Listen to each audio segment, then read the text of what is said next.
Hi there friends, and welcome to another video. I guess I should call this an episode because I have a lot to share with you today. Today I'm talking all about masked backgrounds, and this includes masking with background stamps and stencils. I have several different techniques and examples to show you. Here's a peek at a few of them, and we're just going to go ahead and dive right in. Let's start with stencils first. Stencils are inexpensive and great for creating backgrounds. There are many ways you can use them.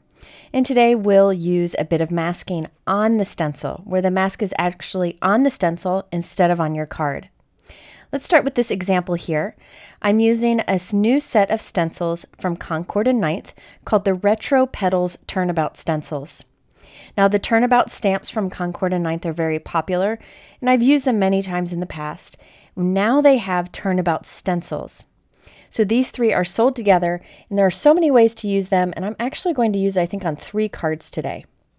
I'm taping a piece of 6x6 white cardstock behind the stencil. I'm starting with a big piece of cardstock because I'm not sure what design I'm going to do yet. I'm using purple tape to mask off a few of the openings in the center of the stencil. Tape like this is perfect for masking parts of a stencil. I'm using the Holtz Distress Blending brushes. The reason I'm using these brushes today is I wanted a stippled look, a soft stippled look, and this brush is perfect for that.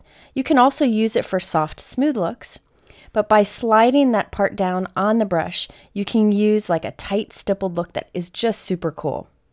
So I'm just pouncing that over the open areas.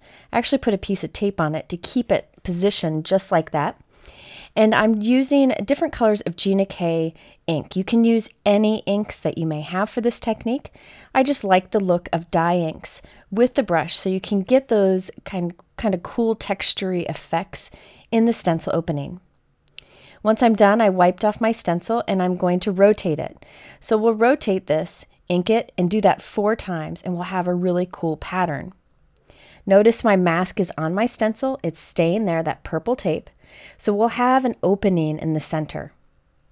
The reason I use purple tape is I have it for die cutting, and it just moves very easily, and it's perfect for masking. You'll see me use it a few times in this video. But you could use any kind of tape or masking paper in the center there. Each time I rotate it, I change up my colors a little bit so that I have like these pink and peach colors in my background. Another advantage of using that purple tape is it is reusable, so you can keep using it until the stick is gone. If you don't have purple tape, you can also use masking tape, but the tack of this purple tape is perfect for crafting. So there you can see the masked area in the center. Now, if you want to, you can leave it as is, or you can grab the second stencil in that Turnabout stencil set that I showed you. This fills in the open areas, or you can use it to overlap in areas. Lots of different patterns you can create. I'm masking off the center of this again, and I'll apply like a yellow color ink into these openings. So basically I'm kind of creating my own pattern paper, but it has that masked center, so I can create a wonderful 1-layer card with these masking techniques. Also, by using these stencils, you can create your own pattern look in whatever colors that you want. So there you can see after I filled in one section, here I'm trimming it down, and I decided to go ahead and use that same stencil to fill in the rest of the openings. Wasn't sure if I was going to do that at first, but I did decide to do it in the end. So after I inked that up, I wiped off the excess ink, and there we have our pattern paper background with the mask center. Now I could leave it at this, but I'm not good at leaving things alone, so I decided to add some glitter paste to this, just for some shine and some texture. So using that same stencil again, but offset so that it overlaps differently on the background, I'm going to apply a glitter paste. So I taped it to the back of my stencil, but I realized that I wanted to mask off a perfect square in the center.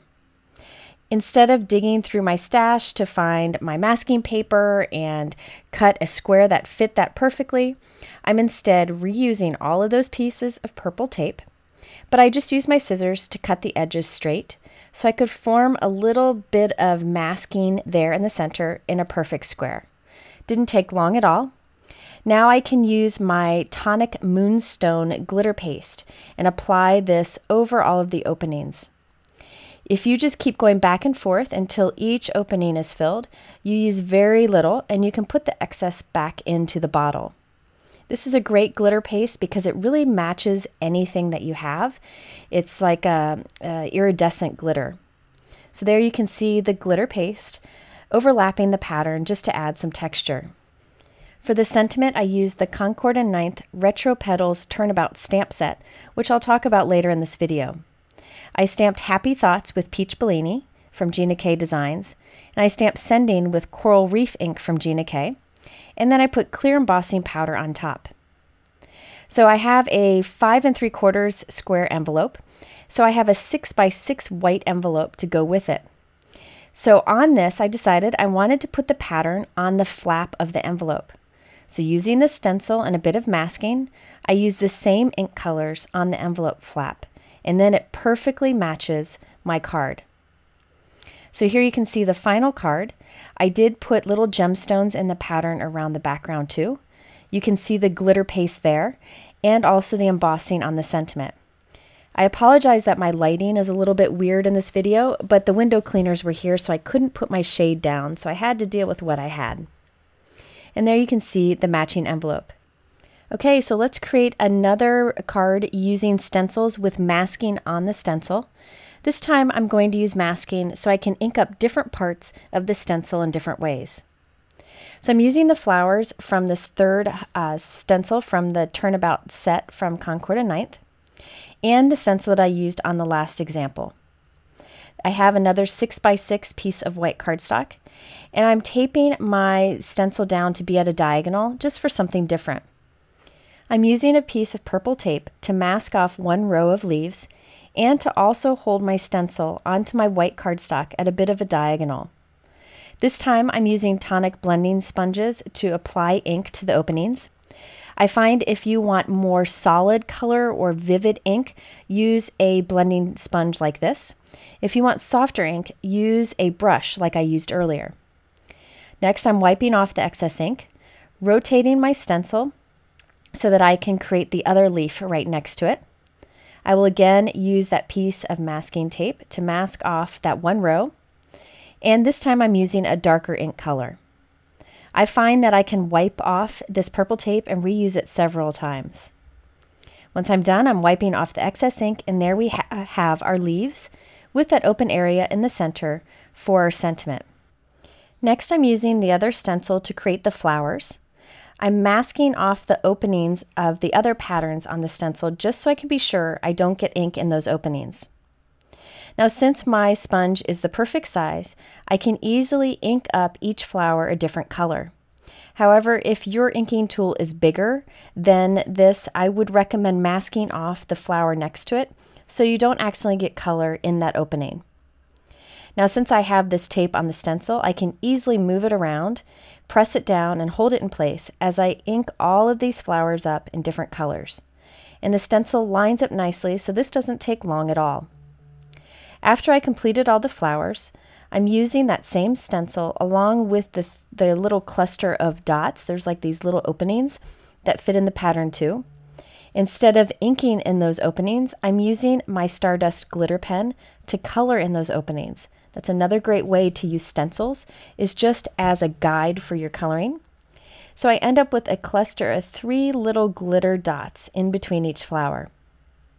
So after I did that to all of the background, I'm trimming it down to be about 4 by 5 1/4. And then I realized I needed some more flowers on the bottom there. So I just grabbed my stencil and continued the pattern to fill in the rest of it. For the sentiment, I used the Concord and 9th Bold and Brushy stamp sets. There's the uppercase and the lowercase. These are new and they are so incredibly easy to line up because they're so bold. And you'll see me use the lowercase on this card. I'm teaming this up with a sentiment from the W+9 No One Else stamp set. I really like these sentiments and the coordinating dies, and I'll be using this again on another card later. For this one, I'm just using that small sentiment in the center and teaming it up with the brush stamp set I just showed you. So I want to make sure this fits right and that the U is right up against the right side of my card. So I'm actually spelling my word out backwards, but you can see how easy these are to line up together. And you just overlap with the letter before it to make sure they connect. There I added the W+9 sentiment in front of it, and it fits perfectly because I tested it out first. And then we can create our matching envelope. Again, I'm using that stencil and just quickly adding a flower to it.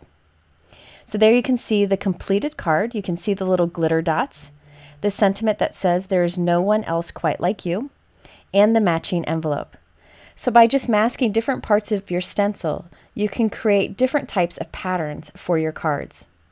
Okay, let's move on to using masking along with background stamps. This time I'm going to take a bold patterned background stamp and actually mask off part of it. So it actually looks like I stamped all those individual flowers, but I totally cheated by using a background stamp. This is the Hero Arts Flowers for Coloring, and it's great for stamping and then coloring on the go. But for this, I want to mask off part of the flowers. So I'm using my MISTI stamping tool to save time, and I'm stamping the background very quickly onto some masking paper. Doesn't matter what it looks like, we're just using it to create our mask. So I'm stamping the flower down, then I will stamp my sentiment on top where I want it to be positioned. This is that thank you friend sentiment from the W+9 stamp set that I showed you earlier. Once I have that stamped, I'm going to circle around all the flowers I don't want to stamp. So anything outside of this pencil line will stamp, and anything inside of the pencil line will be masked off. This way I'm going to have a lovely opening that perfectly fits that thank you friend sentiment. This really doesn't need to be perfect. It's okay if you draw a line through a flower. It's okay. I'll show you how to fix it later. But after I have circled around my sentiment, I can go ahead and cut the mask by just cutting along that pencil line. It's going to look funny, but I promise once we get going, it'll be fine. So I'm using my MISTI stamping tool again, since that background is positioned in the same place. I'm putting a card panel into the MISTI, and then I'm placing my mask right onto that card panel. I use the negative space as a guide just to help me position it. Okay, so now we can do some stamping since we have that area masked off. I'm using the Gina K Jet Black Amalgam ink. This is a great ink for any coloring. It is Copic marker friendly, so that's what I'm using today. I'm removing the mask after I did my stamping, and there you have the open area. Now it looks pretty bad right now, but all you have to do is go in with a black pen and just finish off anything that was chopped off a little bit.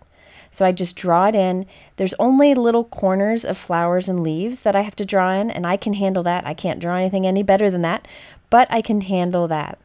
I did this technique in my last video, and it really is a great way to make masking quicker because you don't have to cut it out perfectly. You can just go in with your black pen to finish it off. Now that it's looking much better with that black pen, we can go ahead and stamp our sentiment into the open area. Positions perfectly because we have that open area masked off. I used some softer color Copic markers to color in all the flowers in the background, and I also colored in a few extra flowers on a piece of scrap cardstock over there, and I fussy cut out a few of these flowers just to add on to my card with a bit of dimension. I wanted a few flowers around the sentiment to pop up. It takes a bit of time to cut out each of these flowers, but I only did 5, so it wasn't too bad. I added those little flowers on with dimension, and then I added a few jewels. I put this on a black note card, so in the inside of the card I have a piece of white cardstock, so I have an area to write my sentiment or my messages. So there you can see how you can use masking creatively to create a pattern from a background stamp with an open area for your sentiment. This technique would be great for a one-layer card. Okay, let's do another masked background technique using a background stamp. This one's pretty basic masking. However, I really wanted to use the Turnabout background stamp that I showed you earlier in this video. This works kind of like the stencil, but with stamping. When you first get the stamp, you need to set it up by lining it up with the pattern on the back of your packaging. When you have the stamp lined up, you just draw a line right along where the line is on the packaging.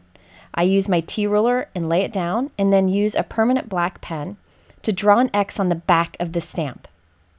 Again, you only have to do this the first time you get the stamp, and you've seen me do this in other videos with Turnabout stamps.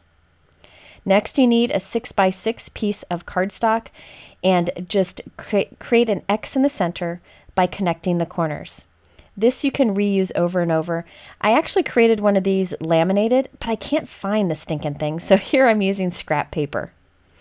So you put your 6x6 turntable into your MISTI. You line the X of the stamp with the X on the turntable. Close up your MISTI, and there you're ready to do lots of stamping. Here I have a 5.5 by 5.5 piece of white cardstock, and in the center I put a heart die cut mask. So I used a heart die to die cut from masking paper and just positioned it towards the top center. Now I'm temporarily adhering this piece onto our turntable, and now we can go to town stamping. So I stamp it once with one color of ink, rotate the turntable, and then I pick my next color of ink and stamp that, and continue to rotate until all 4 positions are stamped. For this, again, I use Gina K inks, but you could use any inks that you may like.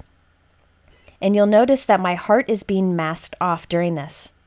I absolutely love the pattern this background stamp makes. Okay, so now I can remove the heart mask. I can actually use that heart mask on another card if I wanted to. I'll save it. And then I have a 1-layer masked background. Now it's time to add something into the center of that heart. I'm actually using the Concord 9th Tulip label dies to die cut a little flower from craft foam. The reason I'm cutting it from craft foam is I want to stamp with it, and you can easily stamp with craft foam. So I'm temporarily adhering the little flower to an acrylic block, and I will stamp that at the center with a dye ink. You could use a pigment ink, but I find dye ink really works well. Then I have my little leaves that I will also temporarily adhere to an acrylic block and stamp those with green. I just use an alcohol swab to get the adhesive off my acrylic block when I'm done. Next, I'm going to stamp the sentiment that says "You Are Strong" from this Concord 9th Geode stamp set. This is such a cool stamp set. I think it'd be really neat with alcohol inks, but I'm especially in love with those sentiments, especially the one that says "You are strong," and that you can make one that says "You are beautiful inside and out." Okay, so I'm using my MISTI just to help me make sure I get the sentiment straight. I don't want to mess it up at this point. I'm using my creative corner to line up that sentiment to make sure it's straight. By pushing up against that creative corner, I can be sure it's straight when I close my MISTI door on it. Then I can stamp it with black ink and do the same for the sentiment "You Are Strong" right above it.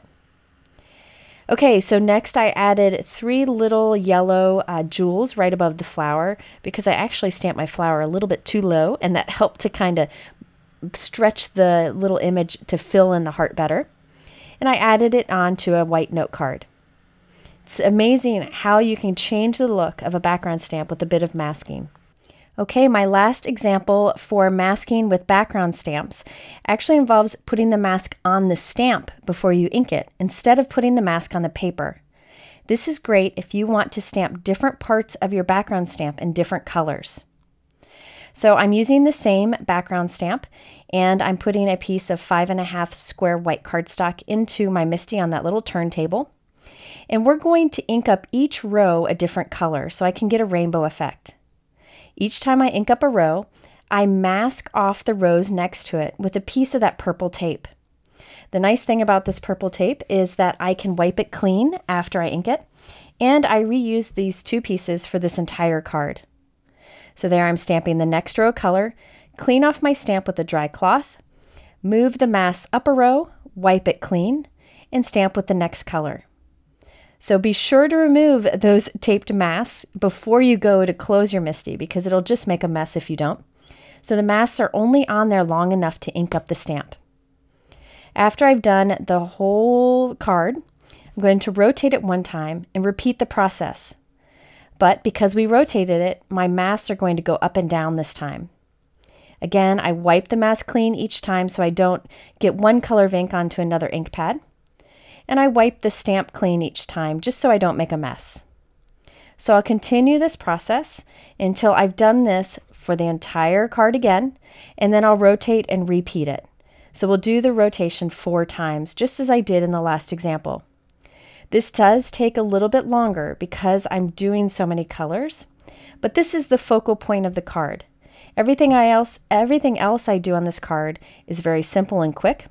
So this is what takes the most time. It took me about 20 minutes to do all this stamping, but that to me is a lot faster than doing any kind of coloring like Copic coloring, so I think it's definitely worth it. Now, since the folks at Concord and 9th are so brilliant, they made it so that the stencils that I used earlier in this video line up perfectly with the stamp that I used here. So I applied this stencil over our background, and I'm putting on some glitter paste.